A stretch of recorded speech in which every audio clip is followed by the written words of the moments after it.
தானியேலின் புஸ்தகம் 11வது அதிகாரம் 1வது வசனம். மேதியனாகிய தரியு அரசாண்ட 1ஆம் வருஷத்திலே நான் அவனை திடப்படுத்தவும் பலப்படுத்தவும் அவனுக்கு துணை நின்றேன். கர்த்தருடைய பரிசுத்த நாமம் மகிமைப்படுவதாக. நான் அவனை திடப்படுத்தவும் பலப்படுத்தவும் அவனுக்கு துணை நின்றேன் என்று அருமையா இந்த வார்த்தை சொல்லப்பட்டிருக்கிறது. எந்த ஒரு திடனற்ற மனிதனையும் திடப்படுத்த தேவனால் கூடும். நாம் திடப்பட பலப்பட தேவனுடைய துணை, தெய்வ பிரசனம் மிக மிக அவசியமாயிருக்கிறது.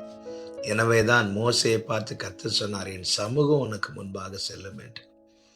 யோசுவாவை பார்த்து கர்த்தர் சொன்னார், நான் உன்னோடு இருப்பேன் என்று. என்னை கேட்கிற அன்பு சகோதரர்,